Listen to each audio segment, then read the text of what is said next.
is So what I I feel think, like. I feel like he just dove beautifully and took that well, L and the paycheck to the bank. Like, I'm gonna start calling well, him Fake Paul. Let's get a hashtag going on that. That's good. you you said something that stuck out to me too. You're like, it's WWE with boxing gloves, and after this weekend, I was Dude, like, dude, that's exactly what it is. he's the heel, and like he's fighting old retired UFC dudes that are just like should not be in the ring. I mean, come on, let's have some class. NBA stars who never put on a pair of boxing gloves like that, like you're the chump, dude. I won't get too ahead of it, but I am excited to talk about him fighting Diaz and how you guys feel about it. But let's introduce the podcast first and talk about the Vegas 63 fights, and then we'll talk about some news and what's going to happen with the dancing monkeys that are Jake Paul and Nate Diaz. It is the guys podcast. Some of you might pronounce it Geese. Some of you might pronounce it like Travis. Uh, Oh, jeez. Gets me every time, man. Rick and Morty fan club has entered the chat. So we had Vegas 63 happen. We had the Paul and the other guy who's retired from UFC who shouldn't be fight happen. We'll talk more The about other that. guy. The other guy. What's his name? Anderson Fake Silva? Paul. Fake Paul. Oh no, Fake Paul. I like to Um, thank Fake Paul for the fight. I did my best. My coach told me this is what we trained for. You gotta get the Brazilians to come after you, we bro. just we should just Well, have bring this him. have the whole podcast just be Trav doing the post fight recap for as Anderson Silva. We're just asking questions. It's been a long time coming, man. Like you broke your leg twice. It's time to just call it a career. Bow out gracefully.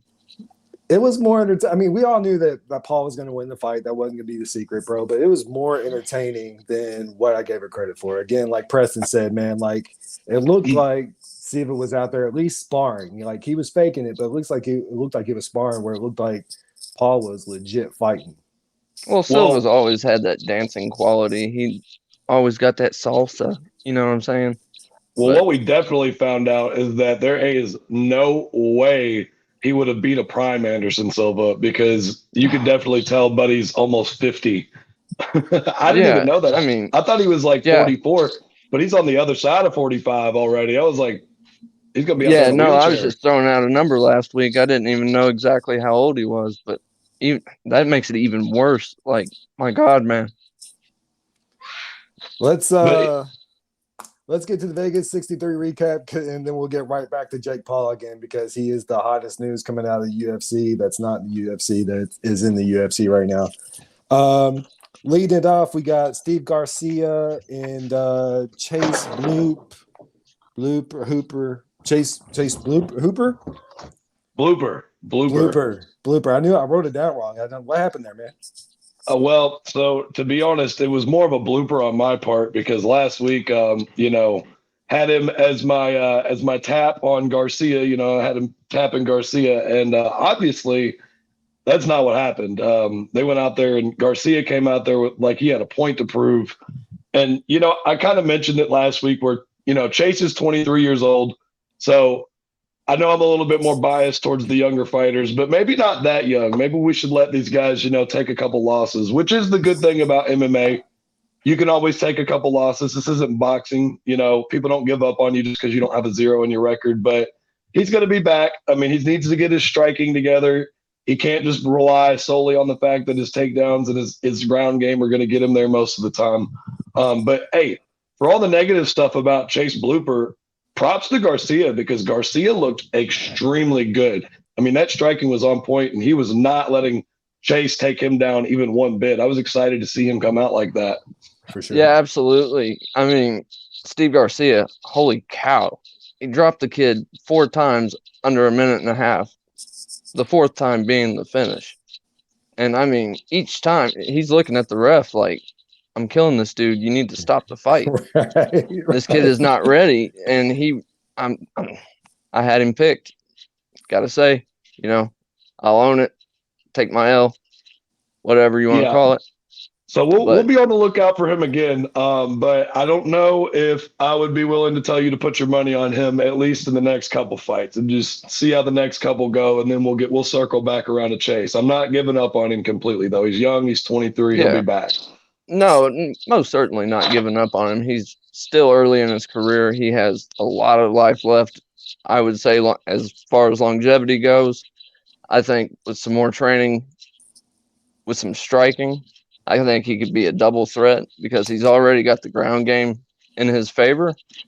He develops that striking a little further. He could be a contender later on. Right on. Next up, Preston, did you bring your track shoes? I did. I'm ready to go for a run. All right, we got a victory lap coming up for Preston and the Marcos Rogerio de Lima fight. You know that one, man. You have the floor. Yeah, so not only did I guess who was going to win this fight, but I correctly guessed how they were going to win the fight. So Rogerio de Lima came out there and displayed that black belt that he has in jiu-jitsu. Really dominated that fight, really took it to Arlovsky. He got that finish. And it should have been something that most people saw coming from a mile away. Arlovsky's 43 years old. He's definitely coming to the end of his career. It's one of those things where you're hoping that hopefully he leaves the gloves in the octagon here soon, just because nobody wants to see a legend go out on a stretcher or anything. But yeah, one miss, one hit for me, 1-1 so far. We'll get to how I did as well in the later rounds of the fight. But Rogerio looked good. He's also another guy that's got some wheels on him. To be fair, I thought he looked kind of clumsy striking wise, not necessarily uncoordinated. Just defend yourself, Travis. That's right. He caught in the moment. People should have him. Yeah, defend yourself. So yourself. Arlovsky has been, he's been performing pretty decent considering he's an old man. That's why I picked what I picked with him. Granted, all it takes is one thunderous right, like I said last week on that bullseye we were talking about, and that's what happened. So props to you, man. You called it, but I agreed with you. I said that could happen, but shout out. It most certainly did. Nonetheless, Here we are. Certainly, I don't think De Lima will be a guy that you'll see competing at the top of that division anytime soon. Right. But just in that matchup, Arlovsky being a little bit older and him never really even being known for having the strongest ground defense anyways, and just assumed it would fall the way it fell, and it happened almost exactly the way I thought it was going to go down. It'd be about like the situation with Diesel going on right now, but I think De Lima versus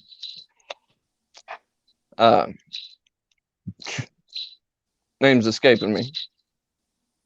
Black Beast. Oh, Derek Lewis. Derek Lewis. I think him and Derek Lewis. Balls are sweaty. Yeah. My balls are hot. Whatever. He can say whatever the fuck he wants with the right hand like that. My God. Hey, I love on Derek some Lewis. real shit. That's the light switch. He touches you with it. Heavyweight. Lights are out, man. I like that. And he's from Houston, so I gotta show H-Town love. Rip City. That's right. Except the Astros. Let's go Phillies. Yeah, man. Sorry, bro. Like we can't support the cheaters. But I'm with you on Derek Lewis, bro. I'm a fan, and if he's from H-Town, right. I'll support it too. Whatever, go Stros. Texans are going to lose their ass off tomorrow, but go Texans. It's a Texans podcast, bro. We don't even know about the Steelers on this podcast. We're not going to talk about that. Tell me about I'm about to mute Preston before he goes No, off. You're good. They're not good enough for me to even defend it. Tell me about the Delete Haas fight, Travis. Oh, you want to talk about another freak athlete? Like, holy shit, let's break this down for a minute. Like the kneecap. Mr. Roman Dolidze. Holy fuck, dude. You were on my radar now. Like, I did not pay attention. Stupid me. I am correcting my mistake, and I am rolling with Roman Dolidze. Not only is this dude a savage when it comes to grappling, but he moves like he's a lightweight. He is so fast, so strong. Like, another light switch on the right hand. Like, my God, dude. So let's talk about Phil Hawes a minute. I considered him a hype train, which Dolidze, like, put an exclamation point on that point. After it went to the ground, this dude was like an anaconda. He grabbed a hold of his leg, and I've never seen somebody be finished the way that. Granted, he didn't finish the fight right then and there, but like how the dude stood up is beyond me. Had knee injuries in the past, so I can't even imagine what kind of pain Phil Hawes was in. So kudos to him for having the balls to stand up and keep fighting. But also dumb. Because as soon as also dumb, like, just lay down, bro. Like, you know, take your L with grace, man. You don't have to get unconscious. Like, my God, dude, he hit him with that 3-piece and a soda, and I mean, I think his soul was gone. It just like flew out into the crowd, man. I think after last weekend and this weekend, there is probably going to be at least a little bit of discussion about increasing doctor stoppages to knee injuries. But I think one point that we're missing here is that not only is Dolidze a badass fighter, but he's a good gentleman. You notice after he absolutely that was going to be my next point. After he stole Buddy's knee from him, absolutely just ripped the lower half of his leg off. He was like, "Are you sure?" And I mean, he tried to get it back. He was like, "Do you want this shit? Do you need this back?" Let's talk like previous assholes like Frank Mir, Rushamir Palhares. Like, you're talking about dudes that are just like going beyond the submission just to make sure they break that fucking bone. Like Frank Mir with Nogueira. That was an insult. Nogueira wasn't going to tap though. Well, no, awesome. Absolutely not. Awesome highlight. See, Brazilians, I do love you. I have respect for you. Don't count me out just yet. Nonetheless, he gave him the out. You know, he could have kept ripping. And all that would have done was like, that would have ended his career because the way he had that locked, he was literally ripping ligaments and stretching ACL, tendons. Yeah. Like, we're talking like serious surgery kind of shit, man. ACL, MCL, patellar, all that was gone. Yeah, and you're going to be out. I didn't see what the update on that was either. I haven't seen the injury report, but I've been curious to check it out. Like, props to Roman Dolidze. So, like I said, you're on my radar, sir. Hats off to you. What a performance. Preston never resting, always flexing. The lightweight division, Khalil Roundtree and Jacoby. So, I did make a TikTok about this fight. It was a good fight. But it was one that was scored appropriately because, and you know, everybody wants to talk about the statistics. I mean, thing is, in football, you can always throw for more passing yards. You can always get more rushing yards. But at the end of the day, it's about the number of points you're putting up on the board. So, you know, Jacoby looked good. Khalil Roundtree looked good. But Khalil was the heavier fighter. He was the one really throwing more weight into his punches and really doing damage. Now, what I will say is it did appear that he was slowing down in that third round, and you could tell that Roundtree was getting gassed. So if we saw that fight in a 5-round setting versus a 3-round setting, I think it would have been a lot different. I think you might have even seen Khalil get finished. But from what we saw in that 3 rounds, I thought it was more than obvious that Roundtree won. I mean, 29-28 for sure. Hey, shout out to Preston for the live tweeting too, man, because you was nailing those scores, man. Go off, Trev. So what I will say about Khalil Roundtree is the damage he was putting out was similar to O'Malley, Peter Yan. I know that's your favorite, Josh, but, you know, we're going to have to deal with it again. I love him, bro. But still, he was putting out a lot more damage whenever he was throwing, and when he got to the 3rd round, like, turned on the jets. And I think, maybe I'm wrong on this, but the way he was fighting, it was more or less like he was almost drunk boxing, if that makes sense to you. You know what I'm talking about? Master of the drunk kung fu. Like, those dudes are legit. You know, they look all sloppy and they're all loose, and that just plays into their fighting style. Like, I think he was kind of like trying to bait him in. And when he got him in, I mean, when he was throwing that left, like, boom, it was hurting him.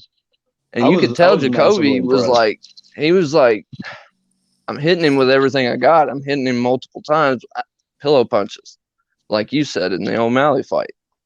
Yeah, I I think mean, it looked like his corner, Jacoby's corner, was probably telling him that he was doing a good job, but he yeah, should have been more. He should have been more aggressive. And I understand that he was using some of those punches to try to set up other strikes. But I mean, he should have went for a few takedowns. I mean, he went for 3 attempts the whole fight. I mean, yeah, and and they didn't were land a weak single attempts one. at best. I Mhm. mean, his defense, not to take away from Khalil, like I think if he had put maybe a little more effort and maybe had a little more weight to him, it just seemed like Khalil was just solid like a tree stump. You know what I'm saying? Like that dude's thick, like super thick, and he punches really hard. There was a lot of people clamoring, like there was like even UFC fighters straight up ready to boycott everything altogether over that Yeah. decision. I couldn't Well, understand it. I mean, like I said, if he was doing like I was thinking he was doing, like with the drunk boxing, the way he was pulling him in, getting him close, and then just unloading on him, even the leg kicks he was throwing, like that's a baseball bat to your shin, bro. Hey, and in all fairness, too, as far as the judging goes, man, like nobody was happy with the judging across the Right. board, essentially, man, for any of the fights, man. Like the judging was pretty wild, man. So kudos again to you for scoring that fight like you did, man. But I mean, it was off the Richter a little bit, man. Like even to the Yeah. casual, it was kind of weird.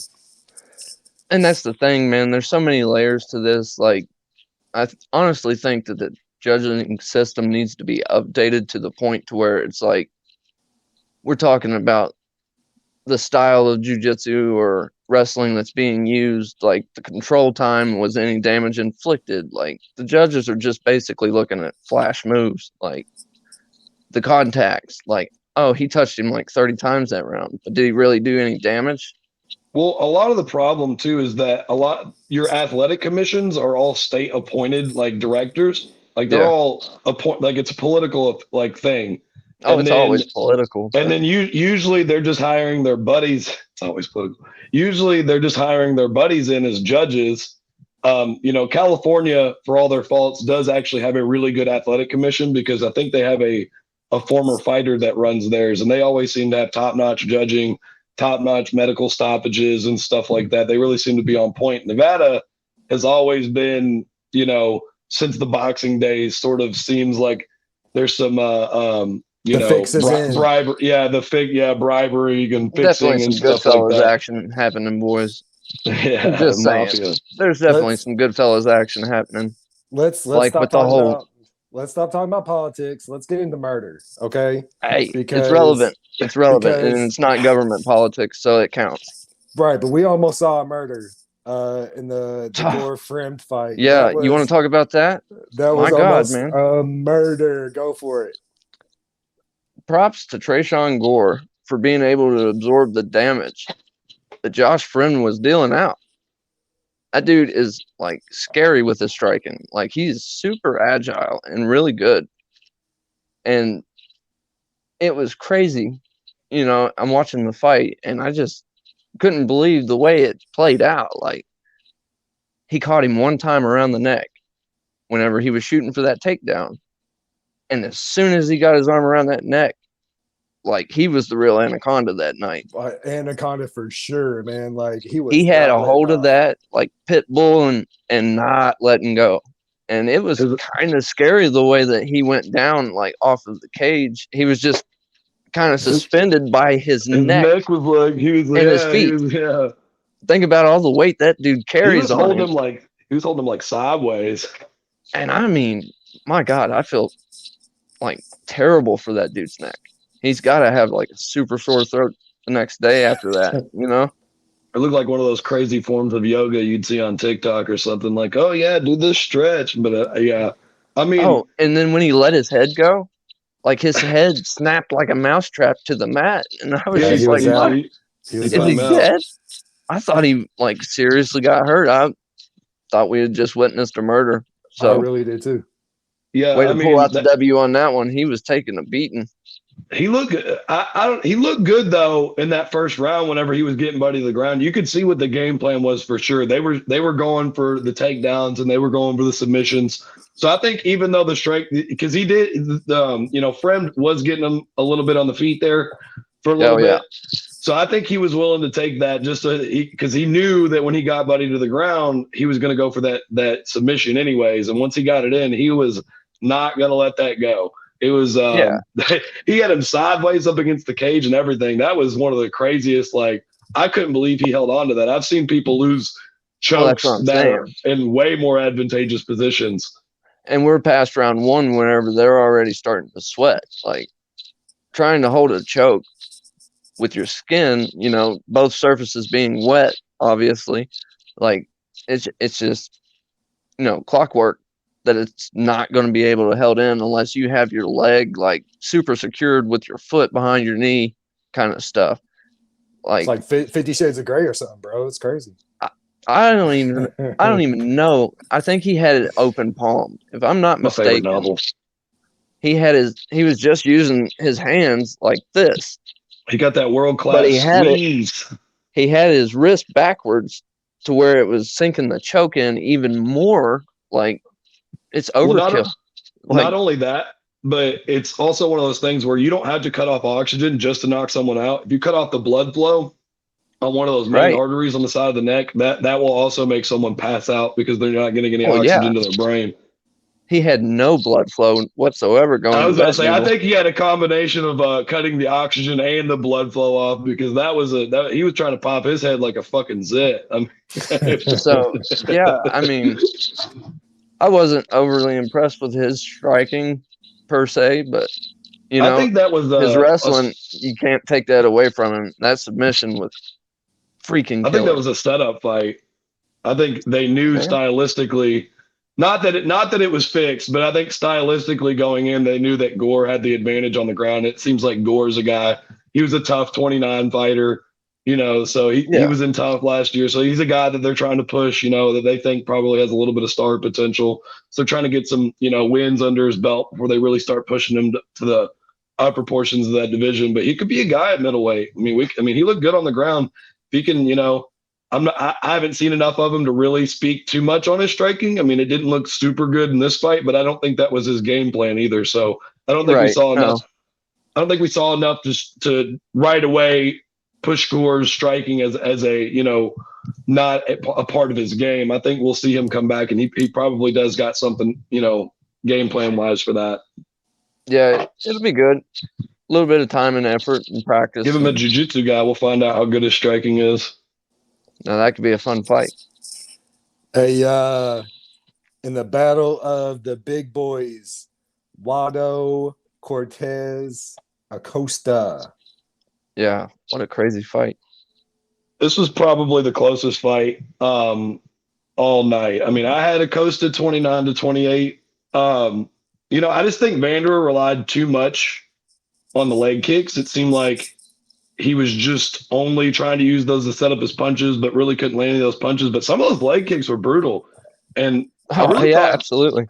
I really thought in like the later rounds, those would add up for him. I mean, that's another fight right there where if it was a 5-round fight, that could have looked completely different because those were starting to weigh in on Cortez Acosta. But absolutely, he looked good too. He looked good too whenever he was getting in there and actually, bulldogging him a little bit. I'm excited to see that guy fight again. I loved it. But here's the thing.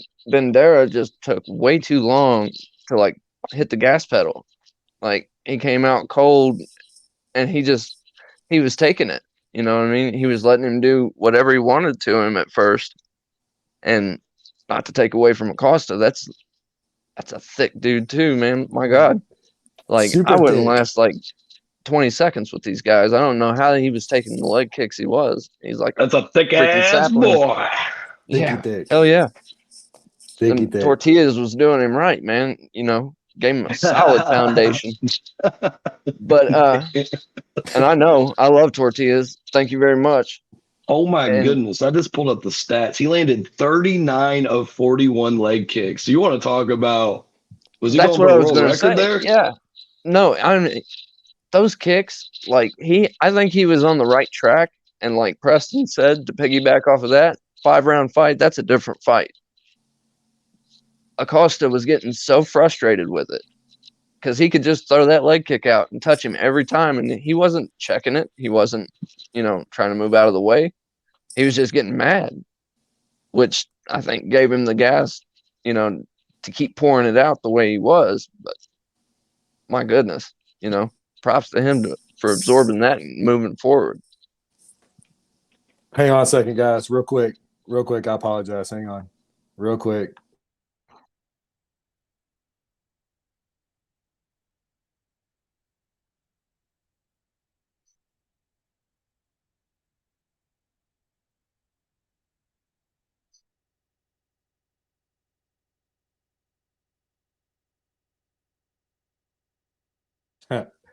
So I muted all three of us, actually.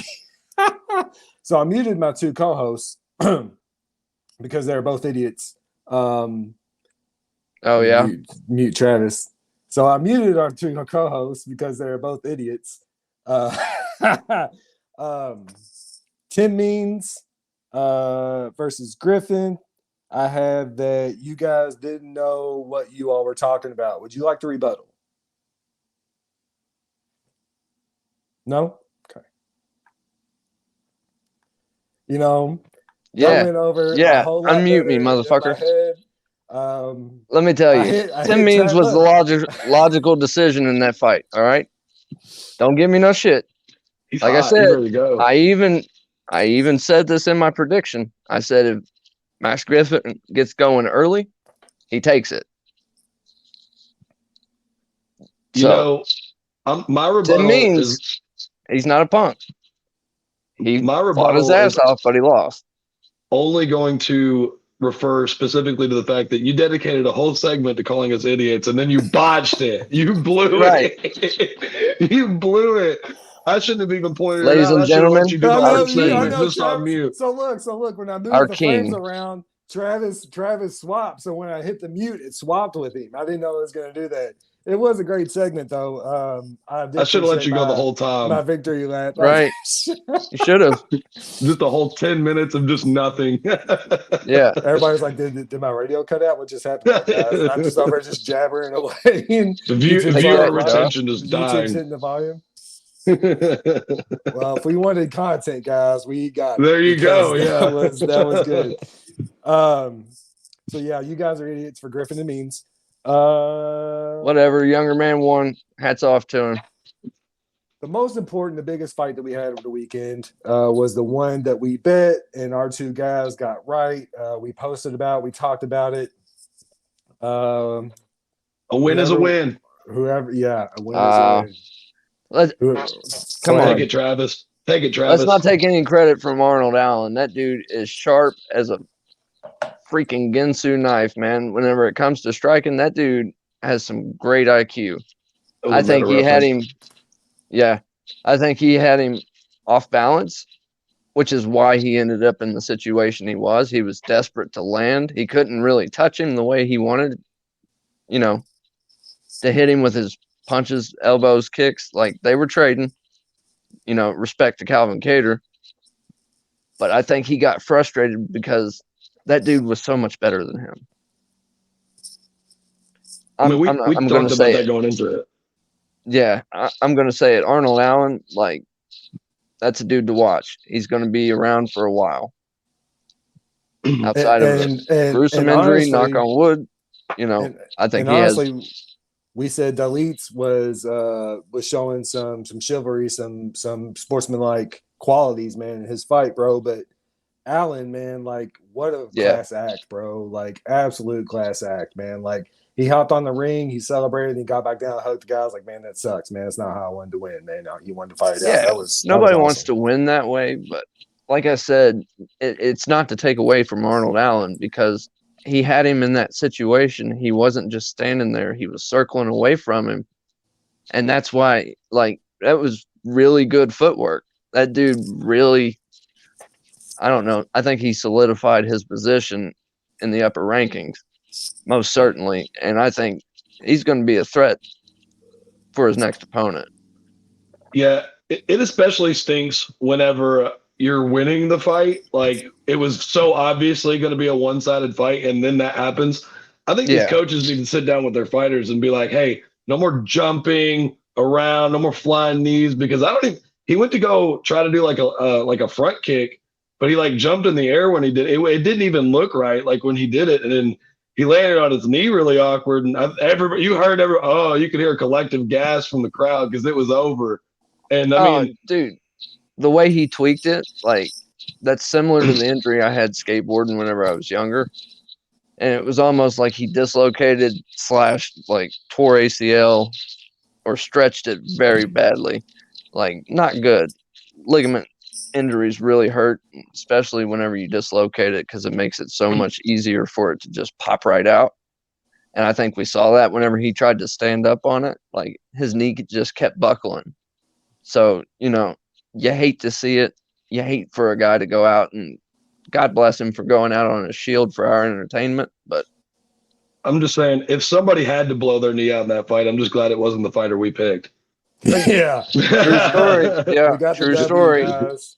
We did. Don't wish Usually it that goes on the other nobody, way. but yeah, I gotta agree with that. Usually it goes the other way. TJ Dillashaw. Dealer Shaw dealing all that dope. EPO. Hey, UFC news. So we opened up obviously talking about Jake Paul and the guy that Travis does a really Fake good impression Paul. of. Fake You Paul, mean? sorry. Fake Paul. Yeah, fake Paul. Hashtag fake Paul. After the fight, man, got a little newsworthy, got some buzz going. What you got, Travis? Man, I didn't even waste my time watching the fight. I watched the highlights of it, and typical Anderson Silva showboating, doing his thing. What happens? Jake Paul with a right? Imagine this. Anderson Silverson got knocked out. Like, give me a break, man. And then I read in like some MMA news like later on. He wants to go to Japan for his final fights. He said, Money. I want to give back He to did say Japan what they gave to me, my heart. So he did that's where start he out wants out there in Pride. Yeah, no, he did. But, that's where he wants to go back to. Pride. We're talking soccer kicks Pride's to the gone. head. Right. Pride's gone now. But one But has those, and one you can kick my people point. in the dome. That's my point. We're talking about knees on the ground, soccer kicks to the dome that are completely legal. Like, Did you see what that's else how happened he at wants that to fight? end it. Did you see who was in the crowd at that fight? My boy Nate Diaz. See, Travis said something, and we kind of briefly mentioned this earlier, where you were like, "Oh, Jake Paul is just WWE with boxing gloves," and this story about about Nate Diaz in the crowd has me totally believe that, because It's like, yeah, it's like a comic book, man. I mean, I could see, because so apparently, just in case anybody didn't see, what happened is Nate was in the crowd, and his crew and Jake Paul's crew kind of got into it. And it looked to me like a little bit of a wrestling work where they were trying to, hype up his next fight. Anybody's surprised. Well, that's just how they roll in the 209. And Nate just walked out of his contract with the UFC too, and he had already said that he wants to go into boxing. So I think he sees an easy paycheck here. And Nate is not the one to take money to take a fall. So no, you're not buying my boy off. That. No, I'll actually pay for that pay-per-view. He knows what a draw he is with his name alone. Jake Paul is thirsty. Thirsty like a dude in the desert lost 3 days ago. You know what I'm saying? You went thirsty. I was thinking about 10 other examples, and water was not one of them. See, when you called him thirsty, and all I could think is, for a guy that's thirsty, he should have thrown those water bottles at Connor at that press conference. Yeah. Little Irish fuck. Hey, we got some more people opting out of contracts. Preston, what do you know?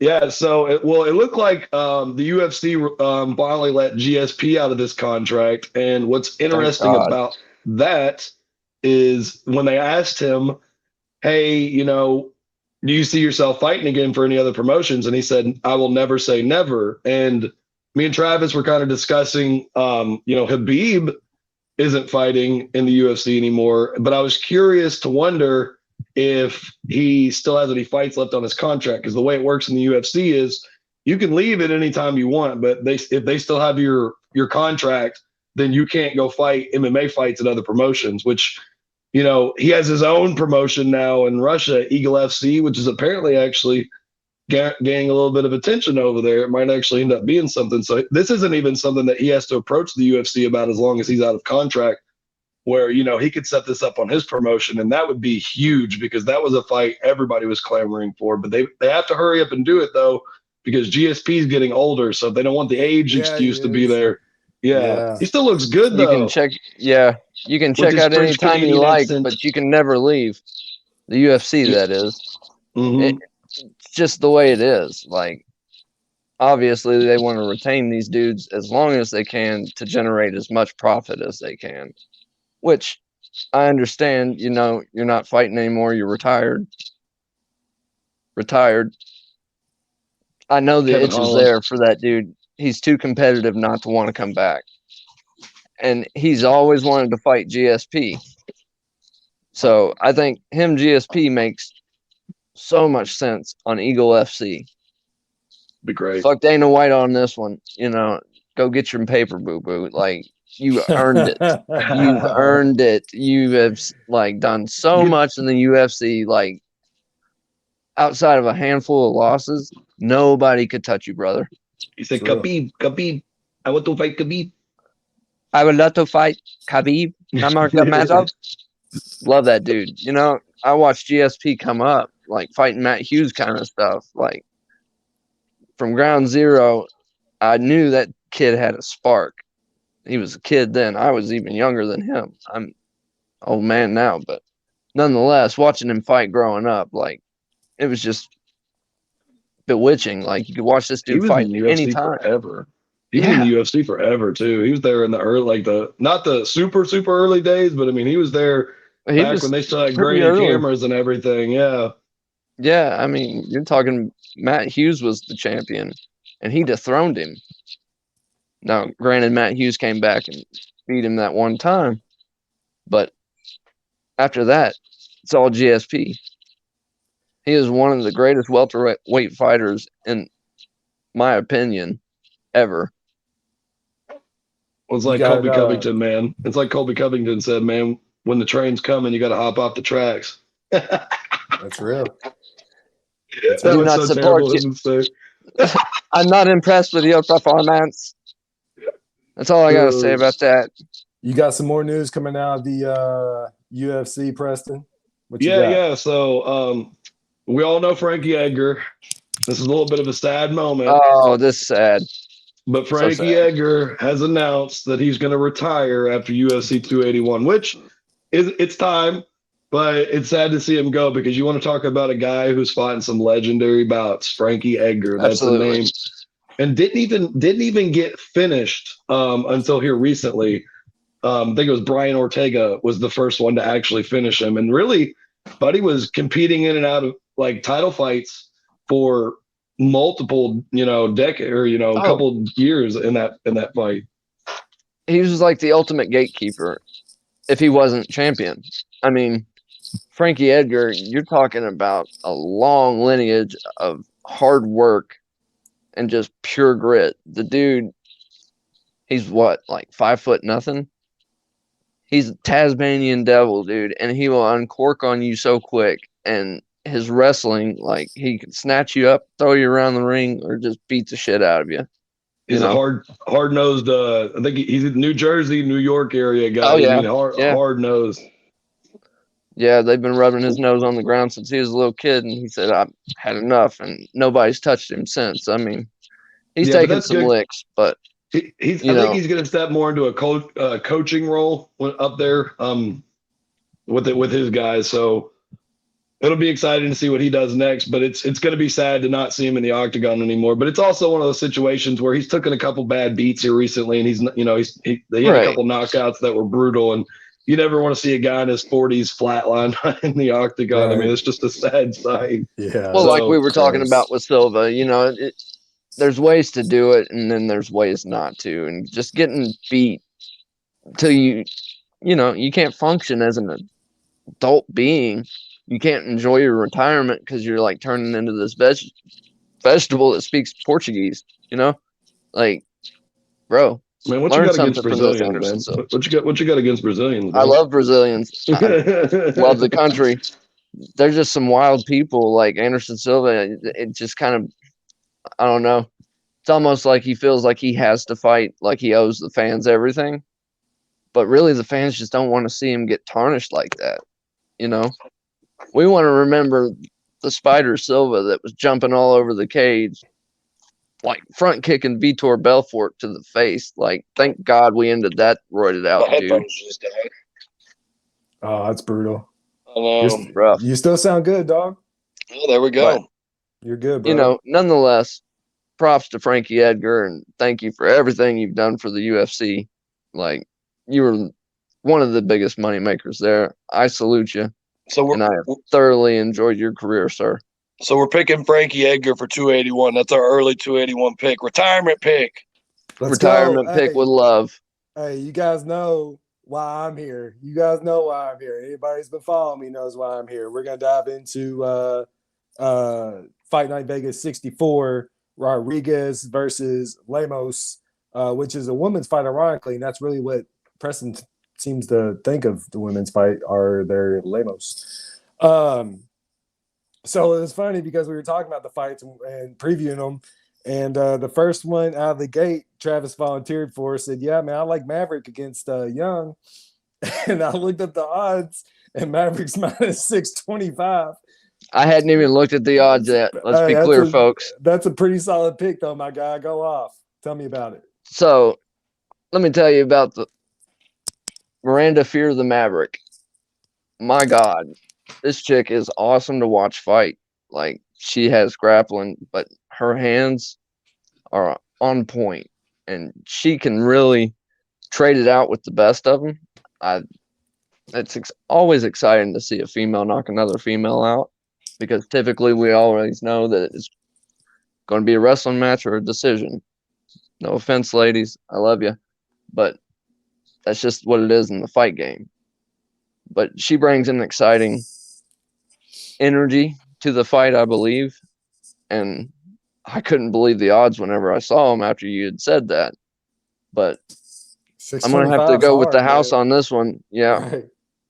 What I think it was like, when I looked this up, I had to even look. I didn't even know who Shanna Young was. I was like, man, I knew who Miranda Maverick was. I mean, she's not terrible. She's not terrible. She lost to my future girlfriend, Macy Barber. Yeah, she did lose to Macy Barber. She has a couple of knockouts of her own. So, I mean, if this is a standing fight, we'll see how it goes. But she has won 6 of her 10 wins by submission. Yeah. So to be honest with you. Oh, and also an interesting little tidbit that I actually even found while I was researching this fight. She's actually beaten Shanna Young before. She beat her in a 2019 exhibition fight when they were on a little bit of a smaller promotion. So I thought that was interesting. And it was one of her early fights too. They had run across each other when they were hadn't been fighting for too long yet. Yeah. So we have obviously we're on Maverick, man. It's pretty cut and dry. Do we have anything special for it? Like early round knockout? You say you like her to win by sub. Maybe that can give us some better odds. Something to talk about for victory lap next week if you call it by a sub, or what do you think it's going to go the whole 3 rounds? Honestly, what we got? I think she is well within her way to definitely pull out a sub victory. Previous fights have proven that. And not only that, she's only getting better as time goes forward. Like, she's only improving thus far. And anybody that she's faced, like, she's presented a hell of a challenge for her. So, well, for most women's fights, with an opponent in there not named Valentina Shevchenko or Amanda Nunes, I'll always tell you to smash the over on that, because statistically speaking, I think women fights like 80% of the time or something like that go the distance. So, anytime you're betting a women's fight, and I think they're strawweight, smash the over on that, just because they're so small framed, and this isn't a knock against women. This is just saying in general that at 115, you put 215-pound dudes in there. I mean, even at flyweight at 125, the amount of knockouts just significantly dips down because there's just not a lot of weight behind their punches. So hit that over. Hit that over. Well, I'll put it this way, and honestly, I think not necessarily pulling their punches, but women tend to be more caring of the species. You know what I mean? Like, whereas dudes I'll disagree with that. I don't know. Little nurture over nature. Little nurture. I think they have a little nurture to them, and they don't really want to like. There's some ladies out there that are just straight killers. I think they should just schedule it a week before their menstrual cycle, and I think we'll have better fights. Oh, whoa, no. Preston, we got. We're moving on. He said pineapples don't go on pizza, and words don't come out of my mouth. What the hell? Hey, those are Preston words, not mine. Preston's best friend, Mark Madsen, is fighting Grant Dawson this weekend. You said you guys have been good buddies in the past, and you'll probably get him on the show and whatnot, Preston? Yeah, I mean, me and Mark, we're well connected, obviously. No, honestly, this is my fight of the night contender. I think that this fight right here. Hang on. Tell the story. Why you guys are best friends. No, you're thinking of Chase Sherman. Oh, I thought you said Mark Madsen. You did say no, you got it wrong. But we'll get to Chase Sherman here in a minute. We'll get to that story later, though. That is a good story. I got a good one for Chase Sherman for you guys. No, this is my fight of the night contender. Did you guys know Mark Madsen is an Olympic silver medalist and probably the greatest Danish wrestler in the history of the Olympics? The guy is cold at wrestling. But Grant Dawson, on the other hand, is undefeated in the UFC. So I'm actually really, really excited to see this fight because it's like when an unstoppable force hits an immovable object, and you're just really going to have to find out which one, this is going to be a really good fight. I mean, I've got the jitters right now, even just thinking about it. I'm super excited to watch this Grant Dawson, Mark Madsen fight. This is actually a fight I'm not going to make a prediction on because really it's a toss-up. I mean, if I had to go with anybody, wrestlers in the UFC are typically your stronger guys because they have that threat of the takedown, so their striking can kind of come more into play. So if you want to hit Madsen, go for it. But, by no means am I giving my stamp of approval on any bet on this fight because it's going to be fun. That's for sure. And especially because Grant Dawson's got 12 of his 18 wins by submission. So is Madsen even really going to want to put that wrestling in there? So we might have to see who's the better striker because neither one of them is really going to want to test it on the ground. I think both of them respect each other's ground game. And I think I'm along the line of thinking that you are. I think this is going to be a barn burner with a lot of heavy shots. Folks, bring your bibs. If you're sitting in the front row, I think this is probably going to be a bloody one. So I think that's a spoiler alert for the snap, tap, or nap. This is going to probably be both of our snaps here. We'll get to that in a second, but I'm excited over how excited you guys are over it, man. That's awesome. Yeah. Preston's other best friend, because when we were in pre-production, in my defense, I said, "How do you say his name?" Mark Madsen, your best friend. He was like, "Yeah, Mark Madsen." I was confused as to what you were getting at, but it just occurred to me that you were talking about the tweet story, right? That's what you're referring to, the tweet? If you want to set up the producer to look like an idiot on the show, man, and I'll be the dancing monkey. I didn't know what you were talking about. You called him my best friend, and I was like, what are you talking about? Look at me. I'm holding it. Look, I'm holding it up for bad stuff. It's a hell. All right, so tell me about your best friend, man. So this one is your best friend, right? Yeah. Obviously, my best friend. So a few years ago, and to set this up, Chase Sherman's nickname is the Vanilla Gorilla, and I'd watched him in a fight where he was fighting at in Dallas. I think it was one of the Stipe undercards. Stipe was the main event that night, and he had fought a really good fight. It was an exciting fight, and I got behind him for a little bit because he was an up and comer. So then he was fighting in, I want to say like New Jersey or somewhere. So I made a tweet. I took a scene from the movie with The Rock, where there's that big giant white gorilla, Rampage, I think it's called. Yep. And it was just the big white gorilla stomping through town. And I said, "Oh, this is going to be the Vanilla Gorilla, Chase Sherman stomping through New Jersey." Well, buddy DMs me and tells me, "Hey, I'm gonna steal your tweet," and then 5 minutes later posted the tweet. Didn't even give me credits. Wow. Didn't even give me credits. Didn't even say, "Oh yeah." So, Es for that reason alone, we're pobrecito. Parisian guys this weekend. Stolen valor. Mark, hey, heads up.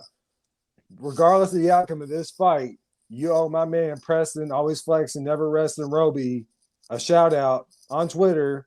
Matter of fact, you owe us a visit on the show so you can personally apologize for the stolen valor.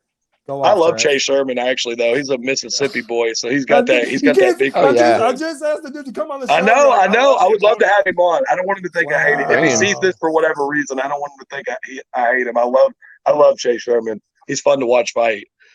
Oh, absolutely. But the thing is that he's a bit of a streaky fighter where he'll put a couple wins together and then he'll lose 4 or 5 in a row. As a matter of fact, he's been dropped by the UFC previously before, so he's now on we're his cutting second. all this out. We're editing this, all this. We can't get him to come on if you're over just saying he got cut. Well, yeah, but I mean, I said, I like don't the want guy. him to I mean, think I he's hate got him. exciting fights. It usually comes down to he's either going to knock someone out or he's getting knocked out. So, and with Parisian winning 11 of his 15 fights by KO, if you're looking for someone to get slept, it's probably going to be in that fight. And unfortunately, not just for the tweet alone, Chase, I think I'm going with Parisian this weekend in that fight by KO. Chase is minus 125. He's the favorite. What you got, Trav? I like Chase Sherman in this. I think the Manila Gorilla is going to thump him into oblivion. And I think that Manila Gorilla. I love that. Yeah. I think the Mississippi Mud's going to be flying, and it's going to be a good fight. Mississippi Mud. That's right. Mississippi Mud. And Travis, while you're hot right now, man, give me the Magny Rodriguez fight. I'm actually kind of excited for this fight because I think this one stands out on the card. Obviously, the one before that we just talked about, that's going to be a great fight, and the other ones as well. But I think this one goes the distance. Granted, it's a 3-round fight. It's co-main. I think they should have been main. Just going to say that. He said Neil Magny. For the record. Hey, if anybody deserves a headlined event, Neil Magny deserves it. That dude has put in work since, 2013 for the UFC? And he's still, he doesn't get the credit he deserves. I mean, everybody respects him, but that dude will fight. He was the only one willing to step up and fight Hamzat whenever that dude was struggling to find an opponent. Now everybody's on that jock strap. Magny was like, I was ready to fight years ago. Where you at? Send location to me now. Send location. He's ready to go, man. We're getting our Dagestanis mixed up here. Hey, the reference is what it is, and I stand by my statement. He's smashed, though. He's smashed. This is going to be a good fight. Neil Magny obviously has the gas tank to go whatever round. If you want to go 20 rounds, this dude's going to be in it, and he's not going to give up. So whatever D-Rod thinks that he's going to do to him, I mean, I hope he's got the gas tank to back it up like Neil Magny does, and the tenacity, because this dude, once he gets hot, starts landing those punches, he just flows, man. Now, you're on Magny, and I'm on Rodriguez, because I think Daniel Rodriguez might starch him. I mean, we're talking about a guy that's on a winning streak currently that includes wins over Kevin Lee, Li Jingliang, Mike Perry. We're not talking about the Leech fight, bro. You want to talk about the Leech? No, we're not. The Leech won, bro. Yeah, that's fake news. Let me tell you, I think the Leech won that one. I'm just saying, what scoreboard. I mean, a win is a win. It looks the same. It looks the same in the W column. I mean, man, do you know how much money we lost on that fight, Preston? We're about to get muted. You lost the money. You bet. Am I bringing up bad juju? Hey, don't miss this time. Go for Lee or go for D-Rod. I just think the judges got that one wrong. That's all I'm saying. Magny's just a slight favorite, man. Just a baby slight favorite in that fight, man. I'm on D-Rod. Team Magny. And then I think this could, outside of the Sherman Dawson fight, I think this could possibly be another performance of the night. Could possibly, be a knockout of the night if D-Rod lands that sweet shot like you were talking about. To be fair, not taken away from him. I respect your pick, but I think Magny gets this done. A win over Neil Magny will make him undeniable in that division. Someone in that top 5 will take him. Yeah, absolutely. Like I said, I don't think Magny gets the credit he deserves for the work that he's put in and turned out. Like, he's not fought easy people. Maybe starting off early, he had what some would consider easier competition, but I still don't see it that way. He was fighting dudes like Michael Chiesa. You know what I'm saying? That's not an easy guy to fight. His style is like glue, Yeah. But I think it's going to be a good one. I think that's going to be definitely one to tune in for before the main event.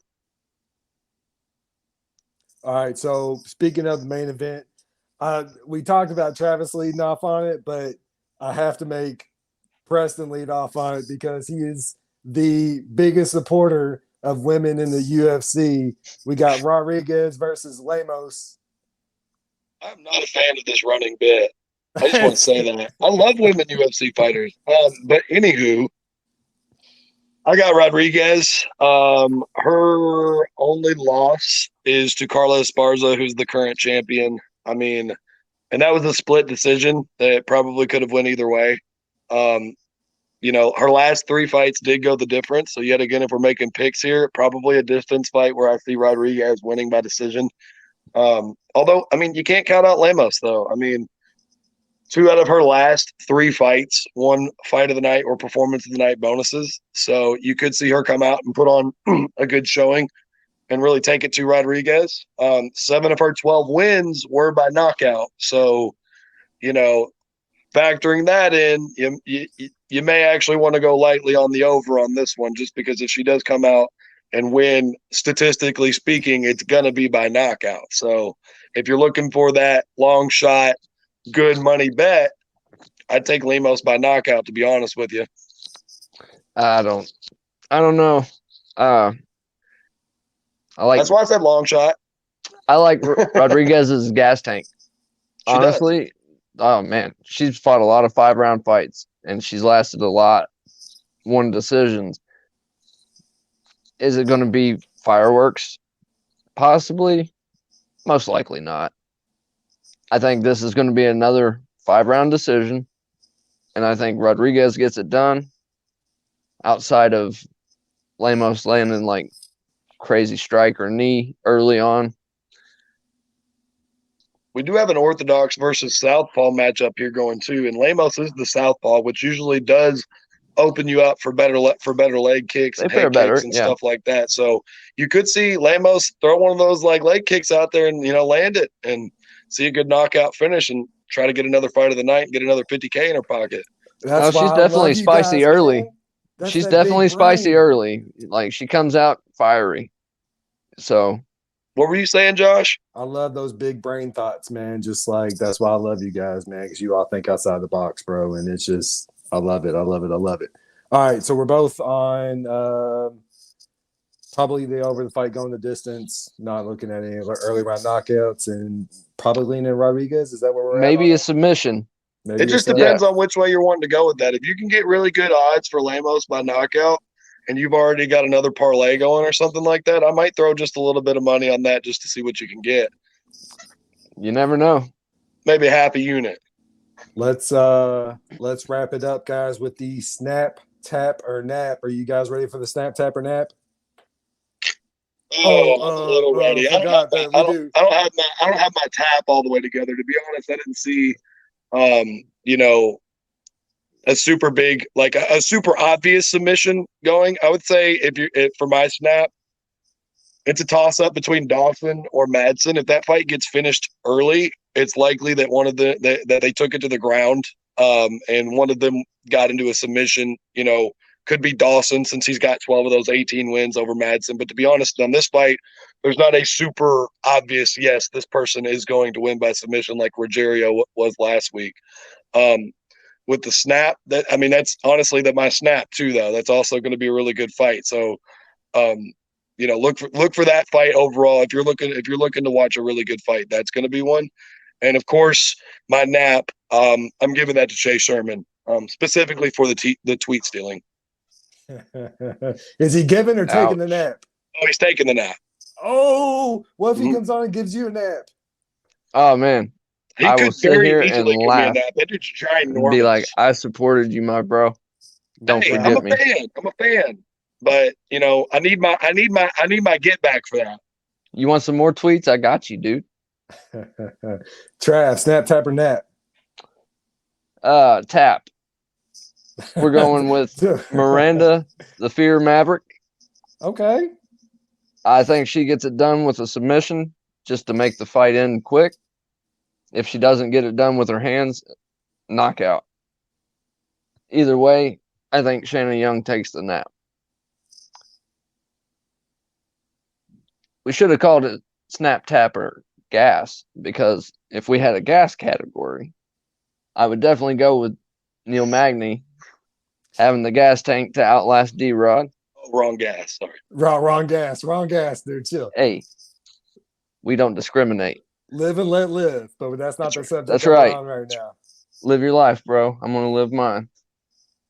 And then I think for my snap, I will go with Chase Sherman. Given the nap, I said snap. Given the nap, we knew what you meant. Yeah, I think he snaps and gives the nap. Let's say it that way. Sides of Sherman right there, right? We got one going to sleep and the other one, yeah. Ooh, I froze. Ooh, that wasn't a good look. Let it go. Let it go. Let it go like frozen. See what I did there? Living that live. I like it. Fucking dad jokes. Hey, good show, guys. We're an hour in, man. We got covered everything, man. The Snap Tapper Nap segment was awesome. Shout out to your all's producer for the blooper. That's going to go on the blooper reels because that was an all-time head-scratcher mistake, but I still had fun. Shout out to Mountain Dew. Yeah. Shout out to Mountain Dew Amp, the original. Hey, without you, I don't proceed. Well, they'll put that in commercials. Oh, geez. Hey, we did get some views, guys. Shout out to everybody watching, listened, liked, and subscribed. Drink the juice, Marty. I'd like to thank everybody who listened to our show. And man, we're an hour in. This thing's falling off the rails. Yeah, bro, it's came unraveled. I like to fight. I did my best. Even though I lose and get knocked out. See you guys. Thanks for tuning in. If you're with us, we love you.